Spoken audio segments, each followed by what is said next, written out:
You see them everywhere, walking down the street, sitting in a cafe. The Pembroke Welsh Corgi has become a symbol of status, but that status comes with a price tag that shocks most people.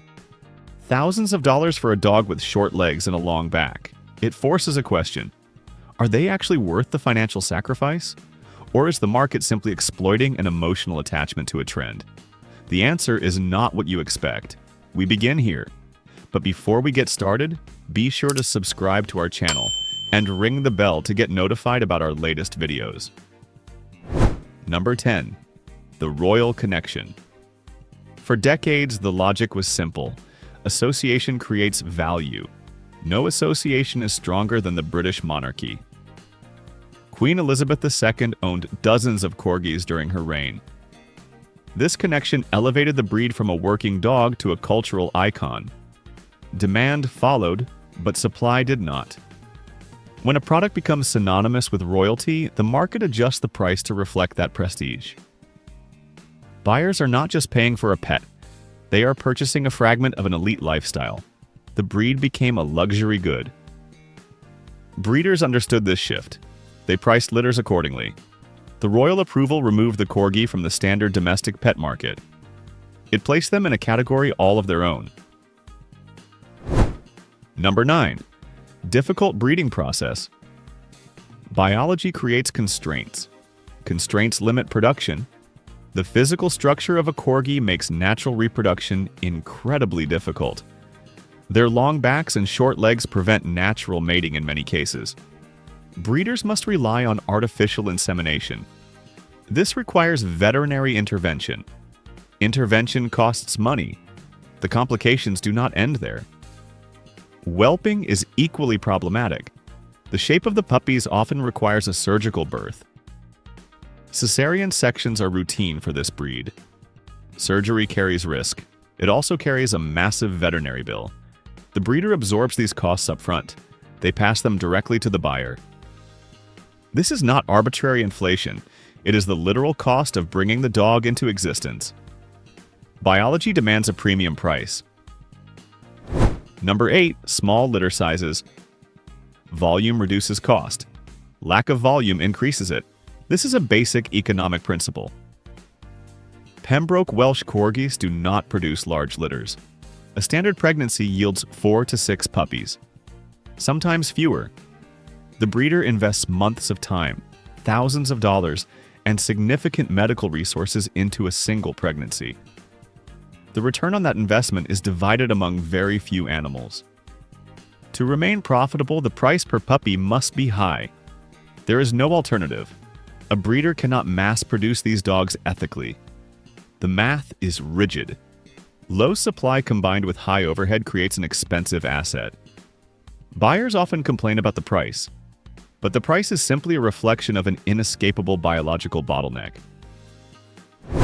Number 7. Genetic testing requirements.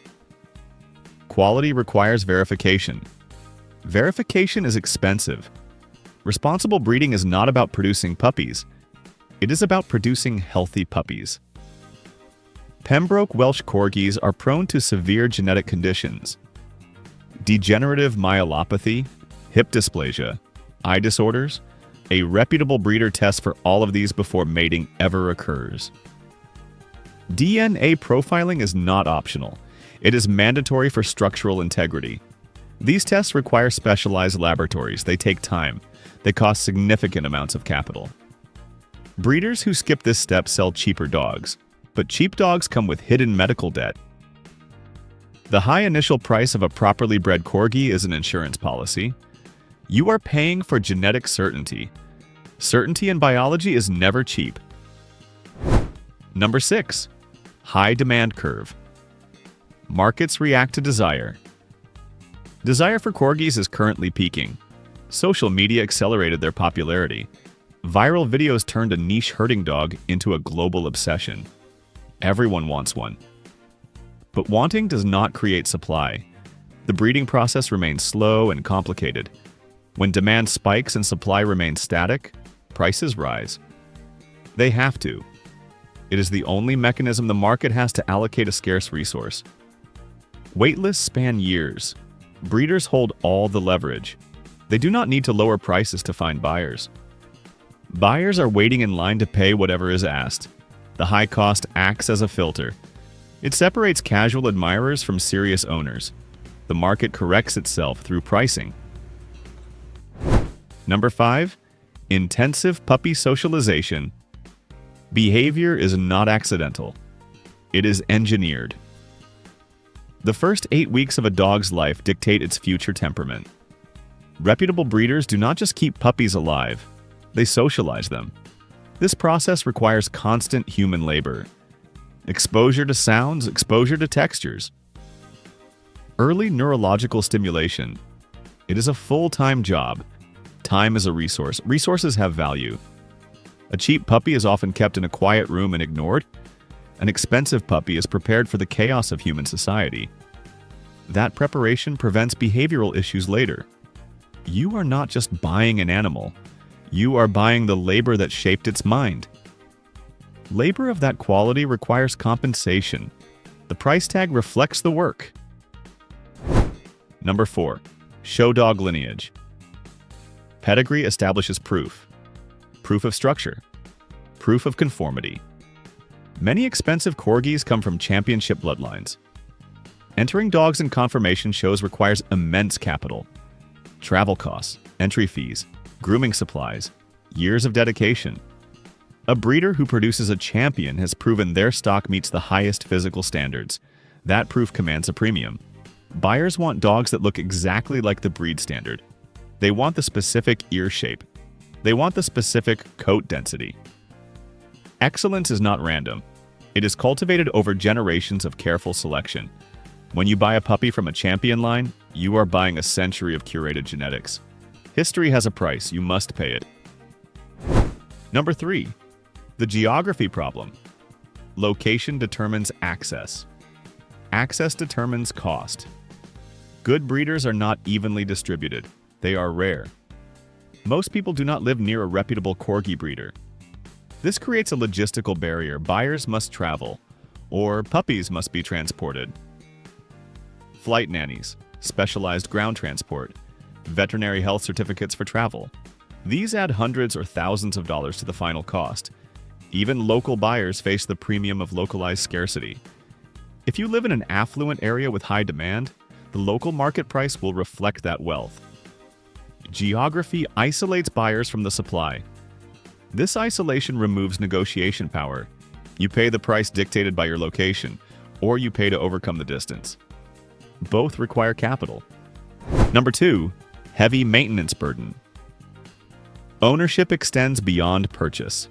Maintenance dictates long-term value. Corgis are not low-maintenance animals. They require specialized diets to prevent obesity. Their long backs require supportive environments, ramps instead of stairs, orthopedic beds. Their double coats require professional grooming tools, de-shedding treatments, routine veterinary care for joint preservation. Breeders factor this reality into their pricing strategy.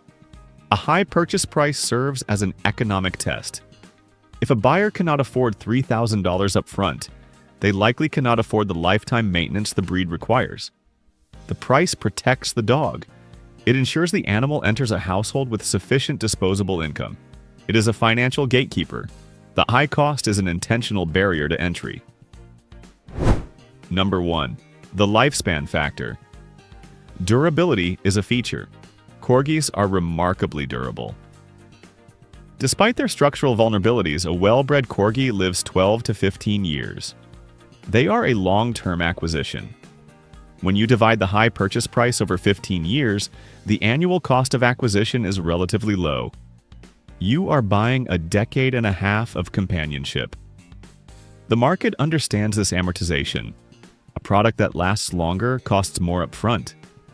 This is true of vehicles. It is true of appliances. It is true of genetics. The expense is concentrated at the beginning. The value is extracted over time. Buyers recognize this trade-off. They pay the premium because they expect the asset to endure. Time is the ultimate metric. Are they worth it? The answer is objective. If you require genetic predictability, structural integrity, and verified temperament, the price is justified. If you simply want a pet, the premium is wasted capital. The market dictates the cost, you dictate the value. Make a choice. Hit the like button. Leave a comment below with your decision. Subscribe for further analysis.